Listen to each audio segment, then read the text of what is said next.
Kepalaku terasa seperti dihantam palu saat aku membuka mata.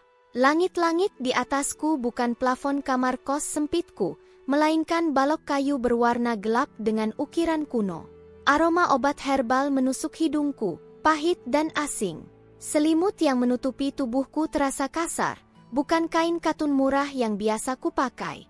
Apa aku di rumah sakit? Aku mencoba bangkit, tapi rasa nyeri menjalar dari pergelangan tangan hingga bahu. Saat itu juga, pintu kamar didorong terbuka dengan kasar. Masih berani pura-pura mati? Suara perempuan parubaya terdengar dingin dan penuh kebencian. Kalau bukan karena ayahmu dulu, kau pikir kau bisa hidup senyaman ini? Tubuhku menegang. Ayah? Perempuan itu berdiri di ambang pintu dengan wajah tajam dan mata sinis. Di belakangnya, seorang gadis seusia denganku berdiri manis, tapi senyum di bibirnya membuatku merinding. Senyum itu terlalu familiar. Dalam sekejap, ingatanku meledak seperti pecahan kaca. Ini bukan mimpi. Aku tahu tempat ini. Aku tahu wajah-wajah ini. Ini adalah novel tragis yang kubaca seminggu lalu. Novel yang membuatku marah sampai sulit tidur. Novel tentang seorang gadis bernama Shen Yao, anak tiri yang disiksa oleh ibu dan adik tirinya, dijual untuk menikah dengan pria kasar, lalu mati mengenaskan setelah seluruh hidupnya direnggut. Dan sekarang, aku adalah Shen Yao. Tanganku gemetar saat kulihat pergelangan tanganku sendiri, bekas luka memar, tepat seperti yang dideskripsikan di bab awal novel. Dadaku terasa sesak. Jantungku berdegup keras seakan hendak melompat keluar. Tidak mungkin. Aku mengingat jelas alurnya.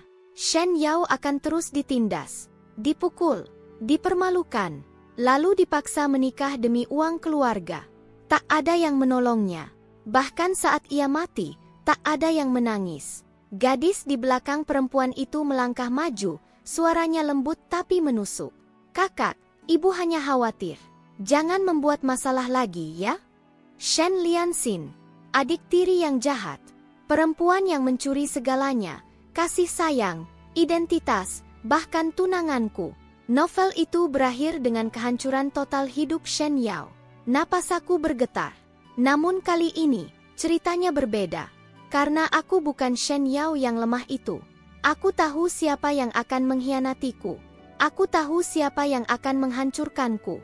Aku tahu siapa pria yang seharusnya menjadi milikku. Dan aku tahu bagaimana akhir dari setiap orang di ruangan ini, jika cerita berjalan sesuai novel. Perlahan, aku menurunkan kelopak mataku, menyembunyikan amarah yang mulai membara. Dalam hatiku, aku bersumpah, takdir ini tidak akan kujalani seperti di novel. Aku tidak akan mati dengan menyedihkan. Aku akan merebut kembali semua yang seharusnya menjadi milikku. Dan mereka yang menyiksaku, aku akan memastikan mereka membayar satu persatu. Pagi di rumah keluarga Shen tidak pernah dimulai dengan kehangatan. Aku terbangun sebelum matahari terbit, bukan karena kemauan sendiri, melainkan karena suara ketukan keras di pintu kayu kamarku, atau lebih tepatnya, gudang kecil yang dijadikan kamar. Bangun! Kau pikir ini hotel? Teriak Madame Zhao dari luar. Lantai dapur belum kau pel, sarapan belum siap. Mau menunggu aku yang melakukannya? Aku membuka mata perlahan. Tubuhku masih terasa nyeri akibat demam semalam, tapi aku tahu satu hal dengan pasti. Jika aku terlambat sedikit saja, hukumannya akan lebih menyakitkan. Aku bangkit, mengganti pakaian sederhana, lalu membuka pintu. Tamparan. Pipiku langsung panas sebelum aku sempat memahami apa yang terjadi. Wajahmu itu kenapa? Madame Zhao menatapku dengan jijik. Pucat seperti orang mati. Jangan bawa sial ke rumah ini. Aku menunduk, mengepalkan tangan di balik lengan baju. Dalam novel, Shen Yao akan menangis, akan meminta maaf, akan memohon agar diperlakukan sebagai manusia. Tapi aku tidak. Aku diam. Diamku membuat Madame Zhao mendecak kesal. Masuk dapur. Kalau sarapan tidak sesuai selera Lianxin, kau tahu akibatnya. Aku berjalan ke dapur. Setiap langkah terasa berat. Dapur itu luas dan bersih, tapi bagiku ia seperti medan perang. Aku menghafal semuanya. Kompor mana yang rusak, pisau mana yang sengaja dibuat tumpul agar aku bekerja lebih lama, dan panci mana yang akan dilemparkan ke arahku jika aku sedikit salah. Shen Lianxin turun beberapa saat kemudian. Ia mengenakan gaun putih sederhana, rambutnya tergerai indah. Dari luar, ia tampak seperti putri keluarga Shen, lembut, baik hati, dan penuh perhatian. "Kakak, kamu sudah bangun?" katanya manis sambil duduk di meja makan. "Maaf ya, aku lapar sekali." Aku menghidangkan bubur dan lauk sederhana. Tanganku sedikit gemetar, bukan karena takut, tapi karena menahan amarah. Shen Lianxin mencicipi satu sendok, lalu langsung memuntahkannya ke tisu. "Ini terlalu asin," katanya dengan nada kecewa. "Kakak, kamu memang tidak cocok mengurus rumah." Madam Zhao berdiri dan menamparku lagi, lebih keras dari sebelumnya. "Tak berguna," teriaknya. "Makan gaji buta. Ayahmu dulu benar-benar buta membawa anak sepertimu ke rumah ini." Darah terasa mengalir di sudut bibirku. Di novel, disinilah Shen Yao akan jatuh ke lantai. Akan memohon. Akan menerima kenyataan bahwa ia bukan siapa-siapa. Aku menelan darah itu pelan-pelan. "Tenang, Shen Yao," kataku dalam hati. "Ini baru permulaan." Setelah sarapan, aku disuruh mencuci semua piring, mengepel lantai, membersihkan taman, dan mencuci pakaian mereka. Matahari sudah tinggi saat punggungku mulai terasa seperti akan patah. Saat aku sedang mencuci pakaian di halaman belakang, Shen Lianxin mendekat. "Kakak," katanya lirih, memastikan tak ada orang lain. Senyumnya berubah dingin. "Kamu tahu, kan? Ibu sudah membicarakan pernikahanmu." Tanganku berhenti. Aku tahu ini. Aku menghafal alurnya. "Kamu akan menikah dengan Han Weimin," lanjutnya, pura-pura iba. "Memang dia agak kasar, tapi setidaknya keluarga kita dapat uang." Ia mencondongkan tubuh dan berbisik, "Lagi pula, kamu kan memang cocok dengan orang seperti itu." Di novel, Shen Yao menangis di sini. Aku mengangkat wajahku dan menatapnya lurus-lurus. Untuk pertama kalinya, Shen Lianxin terdiam. Mataku tenang, terlalu tenang. "Apa?" tanyaku pelan. "Kau sudah selesai bicara?" Ia tampak tidak nyaman. "Kakak, kenapa kamu menatapku seperti itu?" Aku tersenyum kecil, senyum tipis yang bahkan tidak menyerupai senyum. "Tidak apa-apa," jawabku. "Aku hanya berpikir, dunia ini adil juga." Shen Lianxin mengernyit. "Maksudmu?" Aku kembali mencuci pakaian, seolah tak terjadi apa-apa. "Orang yang mengambil milik orang lain," kataku pelan, "biasanya akan kehilangan lebih banyak." Wajahnya pucat seketika. Saat ia pergi, aku berdiri sendiri di halaman belakang. Angin musim semi menyapu pipiku yang memar. Aku tahu penderitaan ini belum akan berhenti. Aku tahu mereka akan semakin kejam. Tapi aku juga tahu satu hal yang mereka tidak sadari. Gadis yang mereka injak hari ini bukan lagi Shen Yao yang dulu. Dan mulai hari ini, aku akan bertahan sampai tiba saatnya membalas semuanya. Keputusan itu diumumkan seperti sedang membicarakan harga sayur di pasar. "Akhir bulan ini," kata Madam Zhao sambil menyeruput teh, "kau akan menikah." Nada suaranya datar. Tidak ada tanya. Tidak ada ruang untuk menolak. Aku berdiri di ruang tamu, masih mengenakan pakaian kerja rumah yang lusuh. Tanganku berbau sabun dan air dingin.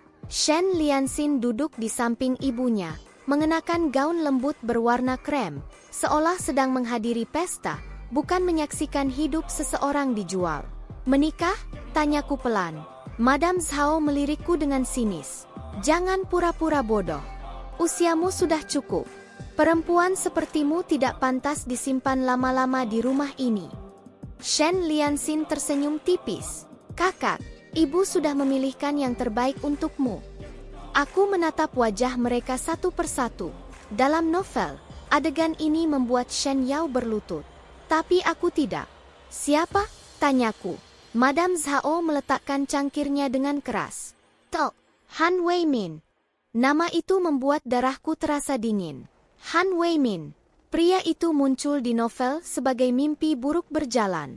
40 tahun, peminum, pemukul, dan punya sejarah mematahkan tulang istri pertamanya. Ia membayar mahal untuk seorang istri muda, bukan untuk dicintai, tapi untuk dimiliki. Dia kaya, lanjut Madame Zhao tanpa malu. Uangnya cukup untuk menutup semua utang keluarga Shen. Kau harus bersyukur. Bersyukur? Aku tertawa kecil. Suara itu membuat Shen Lianxin langsung menoleh. Kakak, alisnya berkerut. Apa yang lucu? Aku hanya berpikir, kataku perlahan. Jadi selama ini aku dipelihara di rumah ini, untuk dijual. Madame Zhao berdiri mendadak. Kurang ajar. Tamparan mendarat di wajahku. Kali ini aku tidak terhuyung. Aku sudah memperkirakannya. Kau hidup dari uang keluarga Shen, teriaknya. Makan, tidur, sekolah pakai uang siapa? Sekarang saatnya kau membalas budi. Aku menahan napas. Budi. Aku mengangkat kepala. Dengan memukulku, menyiksaku, atau menjualku ke pria binatang. Jaga mulutmu. Madame Zhao mendorong dadaku. Han Weimin masih 100 kali lebih baik daripada perempuan tak berguna sepertimu. Shen Lianxin bangkit, pura-pura panik. Ibu, jangan marah. Kakak mungkin hanya kaget. Lalu ia menoleh padaku, suaranya diturunkan. Kakak, terima saja. Apa kamu mau keluarga kita bangkrut gara-gara kamu? Aku menatapnya lama. Di balik wajah polos itu, aku melihat kegembiraan yang hampir tak bisa ia sembunyikan.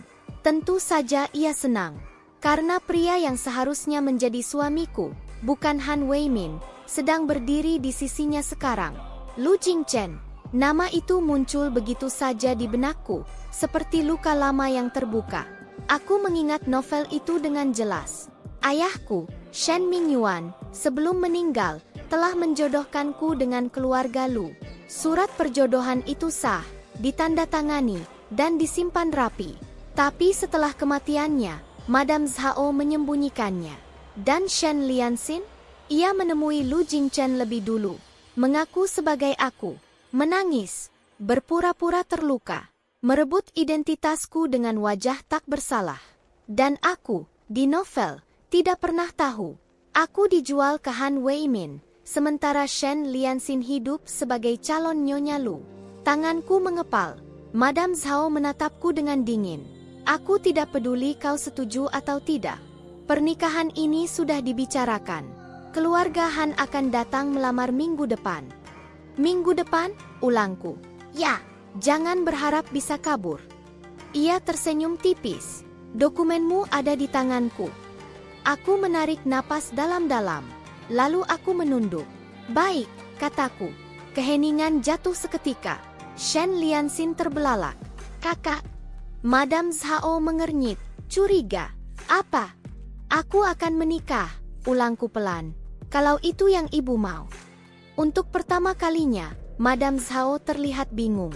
Kau tidak membantah? Aku menggeleng. Tidak. Ia mendengus. Akhirnya sadar diri. Shen Lianxin tersenyum lega, bahkan sedikit gembira. Bagus sekali kakak. Aku tahu kamu anak baik. Anak baik? Jika mereka tahu apa yang sedang kupikirkan, mungkin mereka akan langsung mengurungku. Aku membiarkan mereka pergi dengan perasaan menang. Malam itu, aku duduk sendiri di kamar kecilku. Aku menatap langit-langit retak, mengingat setiap detail novel. Han Weimin datang melamar. Aku dibawa ke rumahnya. Di hari pertunangan, Lu Jingchen muncul, tapi bukan untukku. Ia datang bersama Shen Lianxin. Itu titik di mana hidup Shen Yao benar-benar hancur. Tapi sekarang, aku tersenyum pelan. Tidak, bisikku. Kali ini tidak. Aku berdiri dan membuka laci kayu tua. Di bagian terdalam, tersembunyi sebuah benda kecil. Sesuatu yang tidak pernah disebut di novel secara jelas. Gelang giok pucat. Milik ayahku. Aku ingat. Ayah Shen Yao pernah berkata, jika suatu hari kamu kesulitan, cari keluarga Lu. Tunjukkan ini. Di novel, Shen Yao tidak pernah menemukannya. Tapi aku menemukannya. Aku mengepalkan gelang itu erat-erat. Lu Jingchen. Pria dingin, sombong, dan tidak mudah percaya. Tapi juga pria yang sangat menghargai janji. Dan dia membenci kebohongan. Keesokan harinya, Han Weimin datang ke rumah Shen. Ia datang tanpa sopan santun, mengenakan jas kusut, bau alkohol masih menempel di tubuhnya. "Heh," katanya sambil menatapku dari kepala sampai kaki. "Ini barangnya?" "Barang." Madam Zhao tertawa kecil. "Ya, Tuan Han. Ini Shen Yao." Han Weimin mendekat.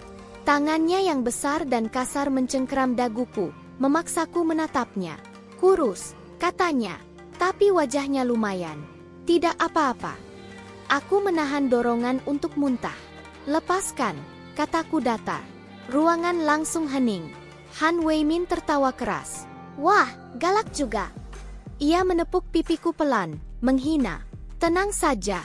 Setelah menikah, aku akan mengajarimu bagaimana menjadi istri yang baik." Madam Zhao ikut tertawa. "Tuan Han, dia memang belum tahu aturan." Aku menatap Han Weimin lurus-lurus. "Jika kau menyentuhku lagi sebelum pernikahan," kataku perlahan, "aku akan memastikan seluruh kota tahu bagaimana kau memperlakukan perempuan." Han Weimin terdiam sejenak, lalu wajahnya mengeras. "Apa kau mengancamku?" Aku tersenyum tipis. "Anggap saja, peringatan." Ia mendengus, lalu berbalik ke Madam Zhao. "Perempuan ini kurang ajar. Tapi tidak apa-apa. Aku suka yang keras. Lebih seru dipatahkan." Kata-kata itu membuat darahku mendidih. Tapi aku menunduk. Pura-pura patuh. Karena aku tahu, ini bukan akhir. Ini baru awal. Dan pernikahan ini tidak akan pernah terjadi. Karena sebelum itu, aku akan merebut kembali tunangan asliku, menghancurkan kebohongan Shen Lianxin, dan memastikan Madam Zhao menyesali hari. Ia mengira aku bisa dijual begitu saja. Aku bertemu Lu Jingchen untuk pertama kalinya bukan sebagai tunangan, melainkan sebagai bayangan. Restoran itu berada di lantai tertinggi Hotel Yuntian, tempat favorit para pebisnis elit. Lampu kristal memantulkan cahaya dingin ke meja-meja marmer. Dari sudut ruangan, aku bisa melihatnya dengan jelas. Lu Jingchen duduk tegak, setelan hitamnya rapi tanpa satu lipatan pun. Wajahnya tampan dengan garis tegas, ekspresinya dingin seperti es yang tak pernah mencair. Ia tidak banyak bicara, hanya mendengarkan laporan asistennya dengan mata sedikit menyipit. Dan di sampingnya, Shen Lianxin. Ia tersenyum lembut, mencondongkan tubuh dengan sikap intim, seolah posisi itu memang miliknya sejak awal. Betapa pandainya dia berakting, pikirku. Di novel, aku tidak pernah berada di sini. Aku bahkan tidak tahu wajah Lu Jingchen sebelum semuanya terlambat. Tapi kini aku menghafal setiap kebiasaan kecilnya. Cara ia mengaduk kopi tapi tidak pernah meminumnya. Cara jarinya berhenti sesaat saat mendengar nama keluarganya disebut. Karena aku tahu luka terdalamnya. Lu Jingchen membenci dua hal, pengkhianatan dan kepalsuan. Aku menarik napas, lalu melangkah maju. "Hei!" Seorang pelayan mencoba menghalangiku. "Maaf, Nona, area ini." "Aku diundang," potongku tenang. "Atas nama Shen Mingyuan." Nama itu membuatnya ragu. Beberapa detik kemudian, pandangan Lu Jingchen terangkat. Tatapan kami bertemu. Untuk sesaat, dunia seolah berhenti. Matanya gelap dan tajam, seperti sedang menguliti rahasiaku satu persatu. Aku bisa merasakan penilaian dingin itu. Siapa aku, dari mana aku datang, dan apakah aku layak berada di hadapannya? "Ada apa?" tanyanya datar. Sebelum Shen Lianxin sempat bicara, aku membuka mulut lebih dulu. "Aku hanya ingin mengembalikan sesuatu," kataku, lalu meletakkan gelang giok pucat di atas meja.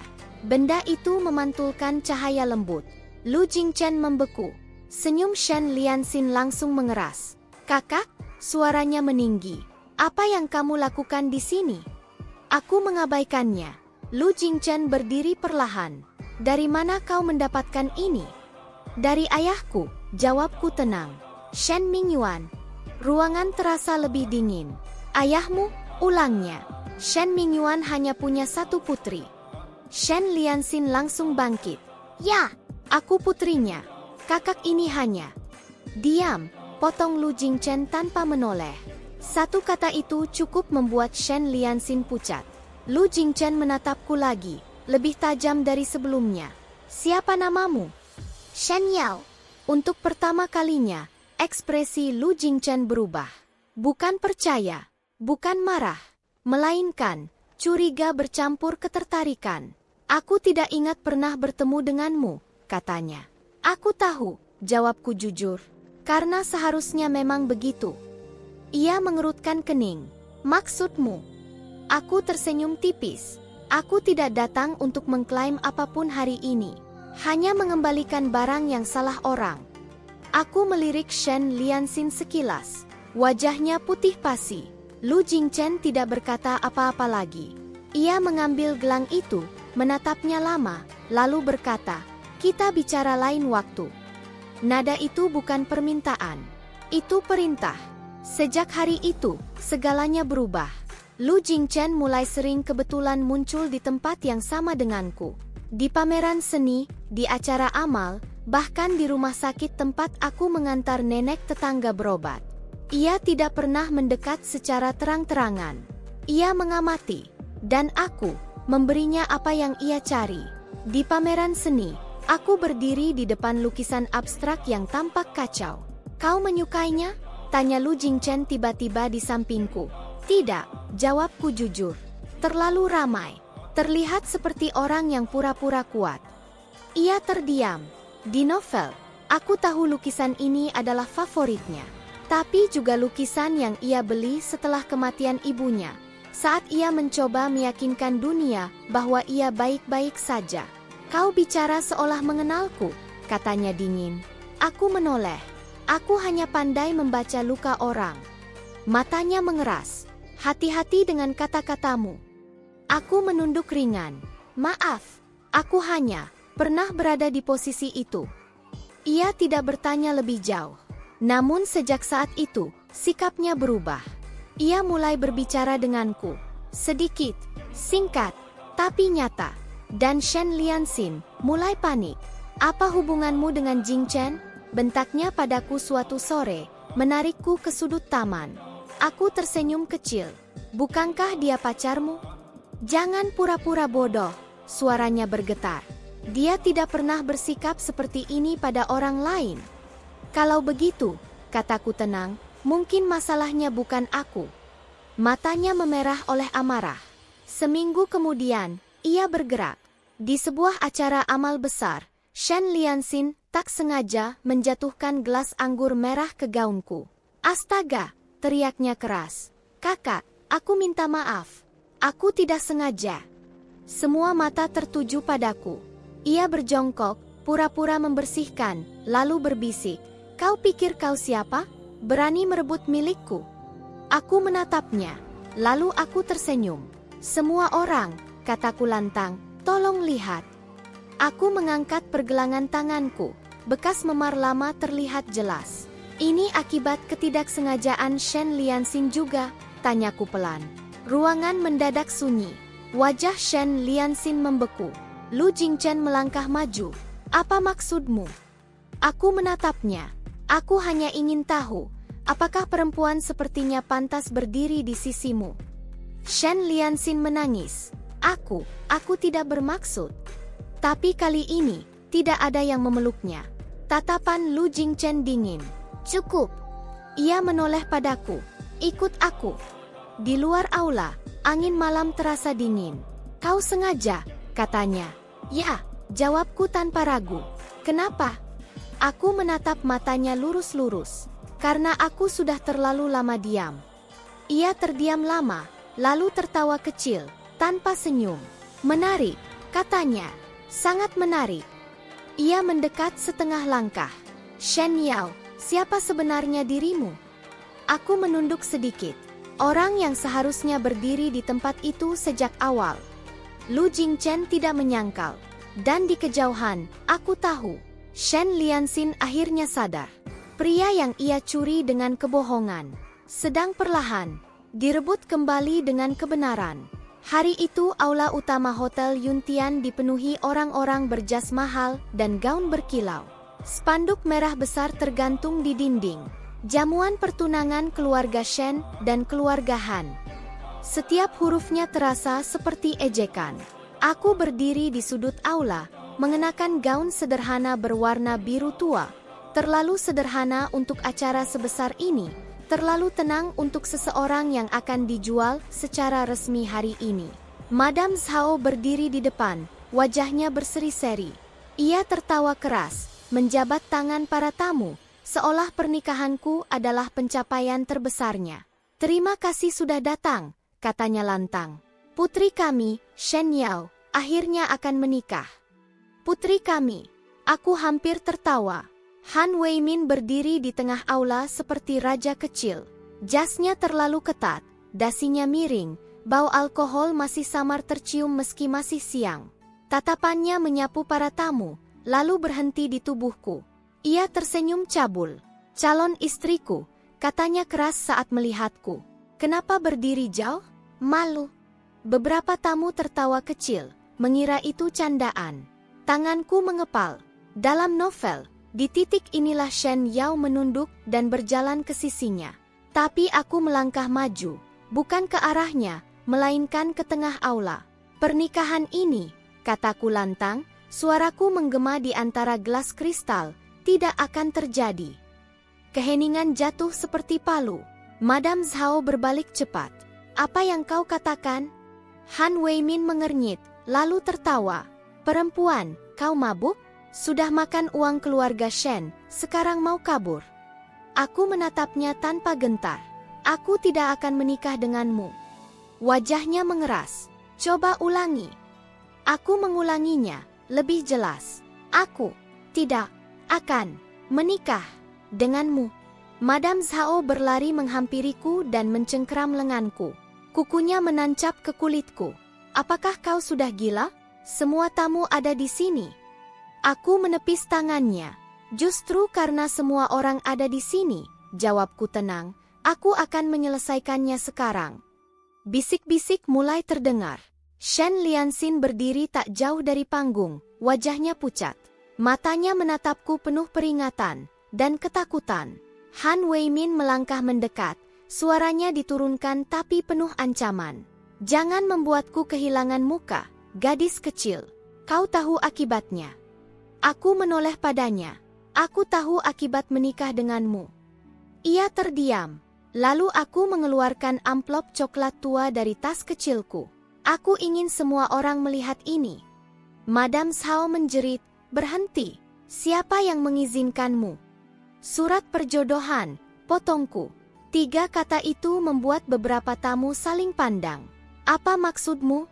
tanya seorang tetua keluarga Shen. Aku membuka amplop itu perlahan, lalu mengangkat selembar kertas yang sudah menguning oleh waktu. Ini adalah surat perjodohan yang ditandatangani oleh ayahku, Shen Mingyuan, dan kepala keluarga Lu, 20 tahun lalu. Aula bergemuruh. Shen Lianxin mundur selangkah. Madam Zhao berteriak, "Omong kosong. Itu palsu." "Benarkah?" Suara dingin itu datang dari belakang. Semua orang menoleh. Lu Jingchen berdiri di pintu aula. Setelan hitamnya rapi, wajahnya dingin, auranya menekan ruangan hanya dengan kehadirannya. Di belakangnya berdiri pengacara keluarga Lu dan seorang pria tua berambut putih, Nenek Lu. Jantungku berdetak keras. Lu Jingchen berjalan masuk perlahan, langkahnya mantap.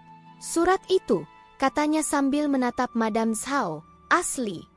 Wajah Madam Zhao kehilangan warna. "Tuan Lu, ini pasti salah paham." Lu Jingchen tidak menatapnya lagi. Ia langsung berjalan ke arahku. "Kau menyimpannya dengan baik," katanya pelan. Aku mengangguk. "Ini bukan milik orang yang salah." Ia menoleh ke arah Han Weimin, tatapannya dingin seperti pisau. "Dan kau," katanya, "tidak ada hubungan apapun dengan Shen Yao." Han Weimin mendengus. "Tuan Lu, ini urusan keluarga Shen. Jangan ikut campur." Lu Jingchen tersenyum tipis, tanpa kehangatan.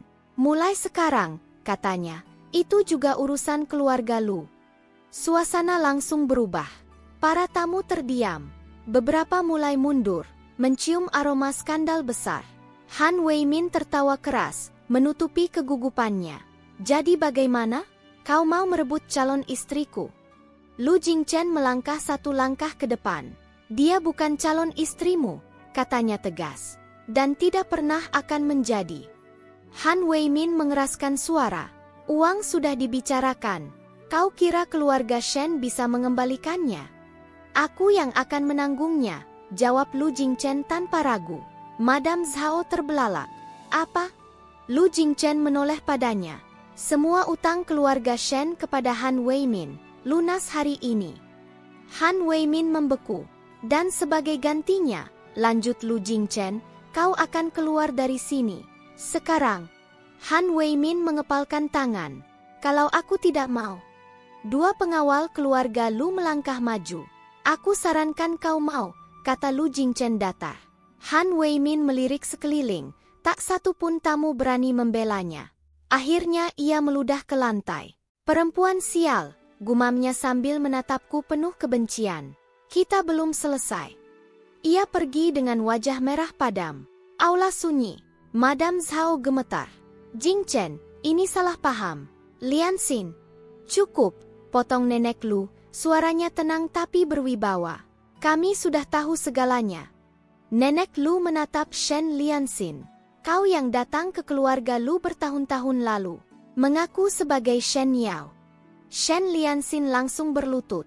Aku hanya takut kehilangan. Diam, kata Lu Jingchen. Ia berbalik padaku. Untuk pertama kalinya, tatapannya tidak dingin. Mulai hari ini, katanya, cukup keras untuk didengar semua orang. Tidak ada seorang pun yang boleh menyentuhmu tanpa izinku. Dadaku bergetar. Pernikahan ini, lanjutnya, dibatalkan. Ia mengulurkan tangannya padaku. Dan perjodohan yang sebenarnya, katanya pelan, akan kami lanjutkan, jika kau menginginkannya. Semua mata tertuju padaku. Aku menatap tangannya. Lalu aku meletakkan tanganku di atasnya. Aku menginginkannya, jawabku. Madam Zhao jatuh terduduk. Shen Lianxin menangis terseduh-seduh. Dan untuk pertama kalinya sejak aku terbangun di dunia ini, aku tahu. Takdir yang seharusnya menjadi milikku, akhirnya kembali ke tanganku. Balas dendam yang tergesa-gesa hanya akan membuat pelakunya terlihat kasar. Aku tidak berniat menjadi seperti mereka. Setelah jamuan pertunangan yang gagal itu, nama Madam Zhao dan Shen Lianxin menjadi bahan bisik-bisik di kalangan atas. Namun itu belum cukup. Skandal sesaat bisa ditutup dengan uang dan air mata palsu. Aku ingin sesuatu yang tidak bisa mereka hapus. Lu Jingchen tidak bertanya apa yang akan kulakukan. Ia hanya berkata satu hal saat mengantarku pulang malam itu. Aku tidak akan menghalangimu, katanya sambil menatap jalan di depan. Tapi aku ingin tahu, sejauh apa kau ingin melangkah. Aku tersenyum kecil, sampai mereka tidak bisa berdiri lagi. Ia tidak mengatakan apa-apa setelah itu. Tapi keesokan paginya, semua pintu yang tertutup bagiku selama bertahun-tahun mulai terbuka. 1. Skandal keuangan Madam Zhao. Madam Zhao selalu bangga dengan citranya sebagai istri setia mendiang Shen Mingyuan dan pengelola keluarga Shen yang cakap. Ia sering memamerkan bagaimana ia menyelamatkan perusahaan setelah kematian suamiku. Kenyataannya, ia menghisapnya perlahan. Aku duduk di ruang kerja kecil yang kini disediakan Lu Jingchen untukku. Di layar tablet, laporan demi laporan terbuka. Dana amal, kataku pelan. Pengacara keluarga Lu mengangguk. Kami sudah memastikan. Dana atas nama mendiang Shen Mingyuan dialihkan ke 3 rekening pribadi Madam Zhao selama 5 tahun terakhir. Jumlahnya cukup untuk membuatnya masuk penjara. Aku menarik napas panjang. Di novel, Shen Yao tidak pernah tahu soal ini. Ia hanya tahu bahwa uang selalu kurang, sementara Madam Zhao hidup semakin mewah. Ada bukti tanda tangan? Tanyaku. Ada. Juga rekaman persetujuan lisan. Aku mengangguk. Sebarkan. Tapi bukan ke polisi dulu. Pengacara itu sedikit terkejut. Nona Shen, aku ingin masyarakat dulu yang menghakimi, jawabku tenang. Bukan hakim.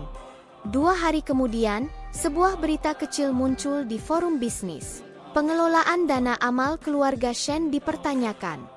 Tidak ada nama, tidak ada tuduhan langsung, hanya data. 3 jam setelah berita itu naik, Madam Zhao meneleponku. Kau lakukan apa?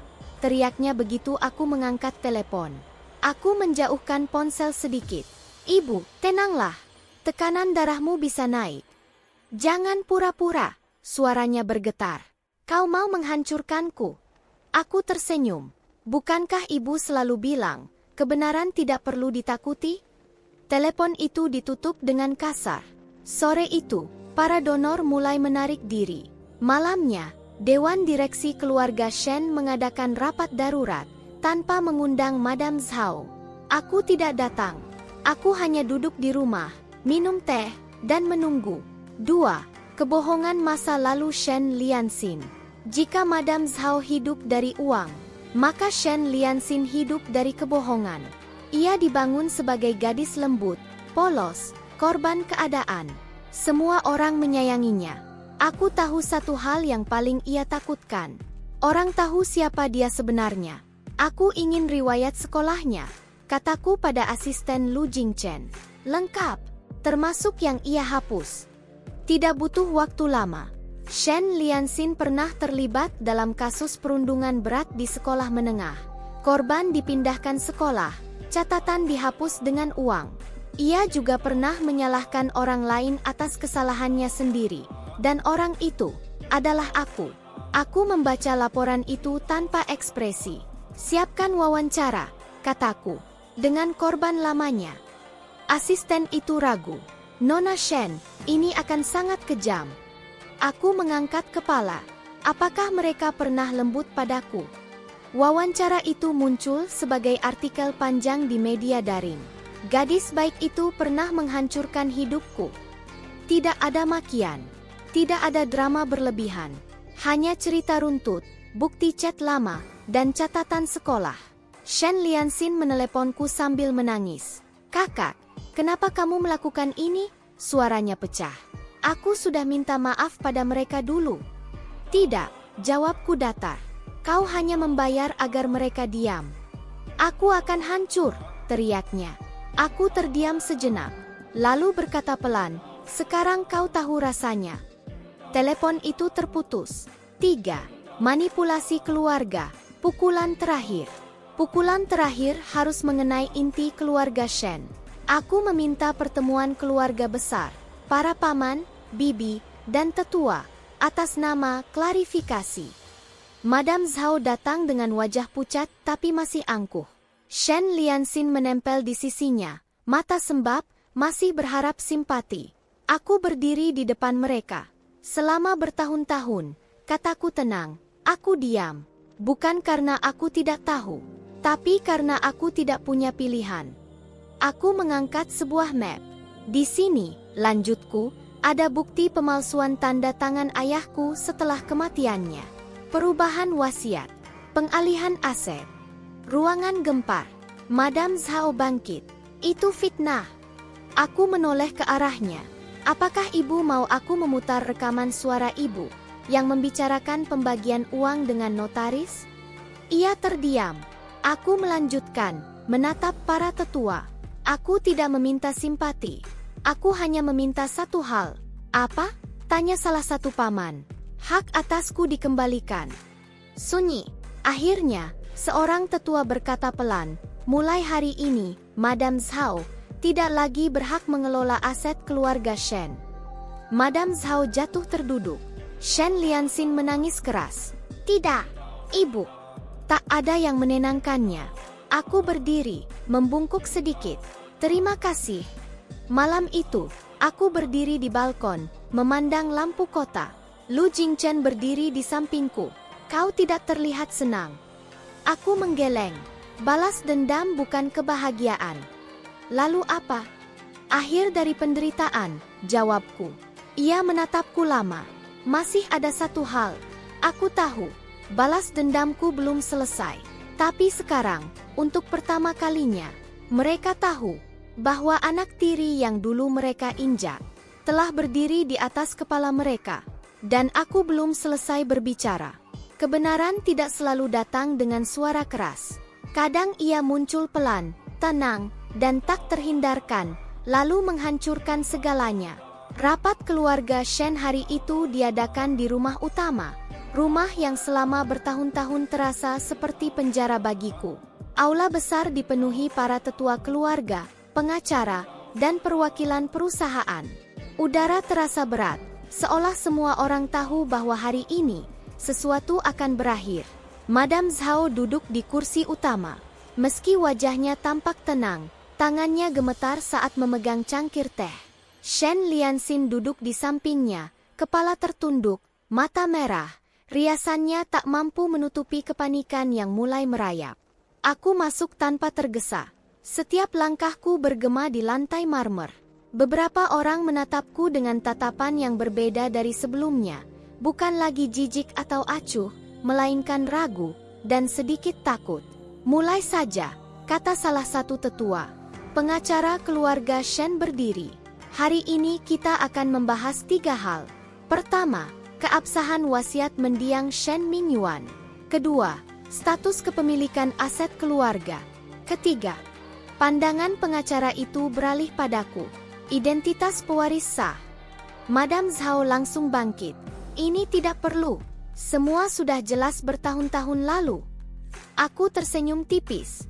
Jelas bagi ibu, tidak bagi ayahku. Suasana menjadi dingin. Pengacara melanjutkan, kami menemukan dokumen asli wasiat Shen Mingyuan. Dokumen ini berbeda dari versi yang selama ini digunakan. Ia memberi isyarat, dan layar besar menyala. Tanda tangan ayahku muncul, tegas, rapi, jelas. Di bawahnya, tertulis namaku, Shen Yao, pewaris utama seluruh aset pribadi Shen Mingyuan. Ruangan meledak oleh bisik-bisik. Itu palsu. Madam Zhao berteriak. Dia memalsukannya. Aku menoleh padanya. Kalau begitu, ibu tidak keberatan jika kita cocokkan dengan arsip notaris negara? Madam Zhao membeku. Pengacara mengangguk. Kami sudah melakukannya. Versi ini adalah yang terdaftar secara resmi. Versi lain, dibuat 3 bulan setelah kematian Tuan Shen. Tidak mungkin. Shen Lianxin berdiri mendadak. Ibu tidak akan. Diam, potong salah satu tetua dengan tajam. Kau tidak punya hak bicara di sini. Shen Lianxin menatap sekeliling. Tak ada satupun mata yang membelanya. Aku melangkah maju. Sejak ayahku meninggal, kataku tenang, aku dipindahkan ke kamar kecil, dikeluarkan dari daftar ahli waris, dan diperlakukan seperti pelayan. Semua itu terjadi setelah wasiat ini diganti. Aku menatap Madam Zhao lurus-lurus. Ibu mengambil segalanya dariku, lanjutku. Sekarang, aku hanya mengambil kembali apa yang seharusnya menjadi milikku. Madam Zhao tertawa pendek, histeris. Kau pikir kau menang? Tanpa aku, keluarga Shen tidak akan berdiri. Aku mendekat 1 langkah. Tanpa ibu, jawabku pelan, keluarga Shen tidak akan membusuk dari dalam. Pengacara melanjutkan dengan suara datar tapi mematikan. Berdasarkan temuan ini, Madam Zhao tidak hanya kehilangan hak pengelolaan, tetapi juga harus bertanggung jawab atas pemalsuan dokumen dan penggelapan aset. Wajah Madam Zhao berubah abu-abu. Selain itu, lanjutnya, Shen Lianxin. Shen Lianxin gemetar. Aku tidak tahu apa-apa. Tidak memiliki hubungan darah dengan keluarga Shen. Kata-kata itu jatuh seperti pedang. Apa? Shen Lianxin menoleh ke ibunya. Ibu. Aku menarik napas dalam-dalam.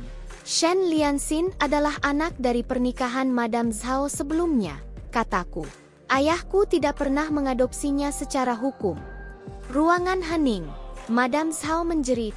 Cukup. Kau ingin menghancurkan anakku juga. Aku menatap Shen Lianxin, gadis yang selama ini mencuri hidupku. Kau sudah menghancurkanku lebih dulu, jawabku datar. Seorang tetua menghela napas panjang. Dengan ini, Shen Lianxin tidak memiliki hak apapun atas aset keluarga Shen. Shen Lianxin jatuh berlutut.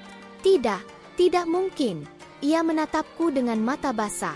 Kakak, aku mohon, aku akan pergi, aku akan menghilang. Aku menatapnya lama. Dulu, aku mungkin akan luluh. Sekarang tidak. Kau boleh pergi, kataku. Tapi tanpa membawa apapun yang bukan milikmu. Madam Zhao bangkit dengan wajah merah padam. Aku tidak akan keluar dari rumah ini. Pintu aula terbuka. 2 pengawal keluarga Lu masuk. Lu Jingchen berdiri di ambang pintu. Tatapan semua orang tertuju padanya. Rumah ini, katanya tenang, secara hukum kini berada di bawah kendali Shen Yao. Madam Zhao menatapnya dengan mata liar. Kau ikut campur urusan keluarga kami. Lu Jingchen melangkah masuk. Aku melindungi tunanganku. Kata itu, tunanganku, membuat dadaku bergetar. Ia menoleh padaku. Apakah kau ingin mereka pergi sekarang? Aku mengangguk. Pengawal melangkah maju. Madam Zhao menjerit, memukul-mukul lengan mereka. Lepaskan aku. Ini rumahku. Tidak lagi, kata Lu Jingchen dingin. Shen Lianxin menangis, merangkak ke arahku. Kakak, tolong. Aku tidak punya siapa-siapa lagi. Aku menatapnya dari atas. Kau punya ibu, jawabku. Itu sudah cukup. Mereka diseret keluar aula. Teriakan, tangisan, kehinaan, semuanya bercampur menjadi satu suara yang selama bertahun-tahun menghantuiku. Dan akhirnya, menghilang. Aula menjadi sunyi. Seorang tetua berdiri dan menatapku dengan mata tua yang lelah. Mulai hari ini, Shen Yao adalah kepala keluarga Shen. Aku menarik napas. Aku tidak menangis. Aku hanya merasa ringan. Malam itu, aku berdiri di halaman rumah Shen. Lampu-lampu menyala lembut. Untuk pertama kalinya, tempat ini tidak terasa dingin. Lu Jingchen berdiri di sampingku. Apakah kau menyesal? Tanyanya pelan. Aku menggeleng. Tidak. Ia menatapku. Bagaimana perasaanmu? Aku berpikir sejenak. Seperti aku akhirnya kembali ke tubuhku sendiri. Ia tersenyum kecil. Kau tidak sendirian lagi, katanya. Aku menoleh padanya. Aku tahu. Di kejauhan, aku tahu. Hidup lama Shen Yao telah benar-benar berakhir. Dan yang tersisa adalah masa depan yang akhirnya bisa kupilih sendiri. Aku selalu mengira akhir dari balas dendam akan terasa seperti kemenangan besar. Sorak-sorai, kepuasan, teriakan dalam hati. Namun kenyataannya, yang datang justru keheningan. Rumah keluarga Shen kini sepenuhnya sunyi. Tidak ada lagi teriakan Madam Zhao. Tidak ada langkah kaki Shen Lianxin yang selalu mengikutinya seperti bayangan. Tidak ada suara pintu dibanting. Tidak ada tatapan penuh kebencian. Aku berdiri di ruang tamu besar itu sendirian. Cahaya matahari pagi menembus jendela tinggi, jatuh ke lantai marmer. Untuk pertama kalinya, rumah ini tidak terasa seperti tempat orang lain. Ini rumahku. Aku menutup mata sebentar. Tidak ada rasa puas yang berlebihan.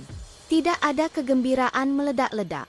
Yang ada hanyalah rasa, selesai. Seperti luka lama yang akhirnya berhenti berdarah. Sedang apa? Suara itu datang dari belakangku. Aku berbalik dan melihat Lu Jingchen berdiri di ambang pintu, mengenakan kemeja putih sederhana. Tanpa jas mahal, tanpa ekspresi dingin yang biasa ia tunjukkan di depan dunia luar. Hanya Lu Jingchen. Aku hanya memastikan, jawabku pelan, bahwa ini nyata. Ia berjalan mendekat. Masih merasa seperti mimpi? Aku tersenyum kecil. Kadang-kadang. Ia berhenti di depanku. Kalau begitu, biarkan aku membuatnya lebih nyata. Ia menggenggam tanganku. Hangat, kuat, stabil. Aku menatap tangan kami yang saling terkait. Dulu, sentuhan seperti ini terasa mustahil. Bahkan membayangkannya saja membuatku merasa tidak pantas. Kini, aku tidak merasa rendah lagi. Pernikahan kami diputuskan tanpa paksaan, tanpa transaksi, tanpa perhitungan untung rugi. Itu justru yang membuatnya terasa menakutkan. Apa kau yakin? Tanyaku padanya suatu malam, saat kami duduk di balkon apartemennya. Lampu kota berkilau di bawah kami. Setelah semua ini, kau masih ingin menikah denganku? Ia tidak langsung menjawab. Lu Jingchen bukan pria yang berkata manis tanpa makna. Aku tidak jatuh cinta pada gadis yang perlu diselamatkan, katanya akhirnya. Aku jatuh cinta pada perempuan yang berdiri sendiri, bahkan saat dunia berusaha menghancurkannya. Aku menelan napas. Dan kau tidak berutang apapun padaku, lanjutnya. Aku menginginkanmu karena aku memilihmu. Dadaku terasa sesak. Seumur hidupku, bahkan di kehidupanku sebelum dunia novel ini, aku selalu merasa dipilih karena alasan tertentu. Karena berguna, karena patuh, karena bisa dimanfaatkan. Ini pertama kalinya, aku dipilih karena aku adalah diriku sendiri. Aku juga memilihmu, kataku akhirnya. Bukan sebagai tempat berlindung, tapi sebagai orang yang ingin berjalan bersamaku. Ia tersenyum, dan disitulah aku tahu, aku tidak sedang mengulang cerita lama. Aku sedang menulis yang baru. Hari pernikahan kami tidak semewah yang orang-orang bayangkan. Tidak ada pesta berlebihan. Tidak ada media. Tidak ada panggung untuk membuktikan apapun. Hanya keluarga dekat, beberapa sahabat, dan langit biru yang cerah. Aku mengenakan gaun putih sederhana. Tidak berat, tidak berkilau berlebihan. Saat aku menatap bayanganku di cermin, aku hampir tidak mengenali perempuan di sana. Bukan karena aku berubah wajah, tapi karena matanya tenang. Lu Jingchen menungguku di ujung lorong. Saat ia melihatku, langkahnya berhenti sejenak, seolah ia lupa cara bernapas. Kau cantik, katanya pelan. Aku tertawa kecil. Kau terlalu jujur untuk seseorang yang biasanya dingin. Ia mengulurkan tangannya. Siap? Aku menatapnya. Siap. Kata itu dulu membuatku gemetar. Siap dipukul. Siap dijual. Siap dikorbankan. Sekarang, artinya berbeda. Aku meletakkan tanganku di tangannya. Siap.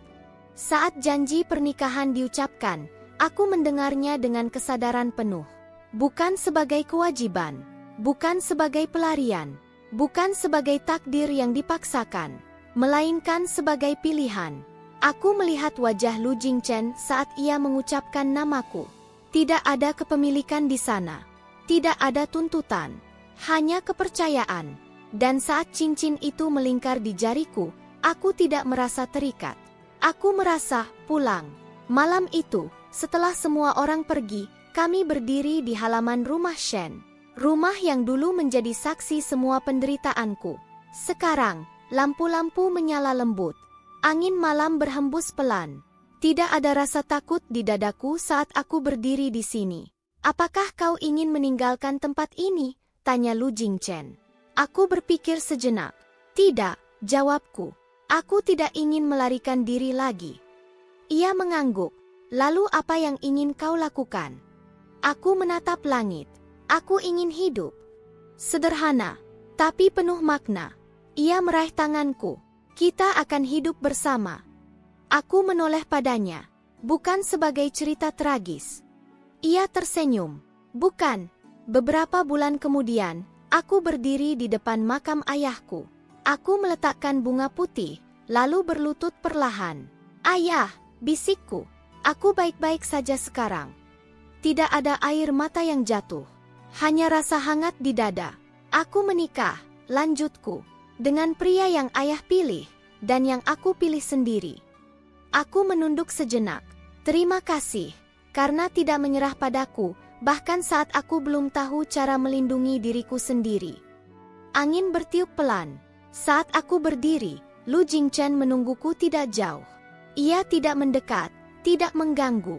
Hanya ada, seperti yang selalu ia lakukan. Aku berjalan ke arahnya.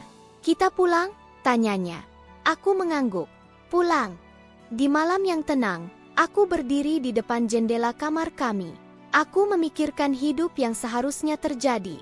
Hidup Shen Yao di novel. Penderitaan tanpa akhir. Kematian tanpa makna. Lalu aku menatap pantulan diriku sekarang. Aku hidup. Aku memilih. Aku bebas. Takdir yang dulu menghancurkanku kini berada di tanganku, bukan untuk dibalas dendam lagi, tapi untuk dijalani dengan sadar. Aku tidak tahu apa yang menantiku di masa depan. Tapi untuk pertama kalinya, aku tidak takut. Karena aku tidak lagi hidup sebagai karakter dalam cerita orang lain. Aku adalah penulis dari hidupku sendiri. Dan kisah ini, akhirnya, adalah kisah yang kupilih sendiri.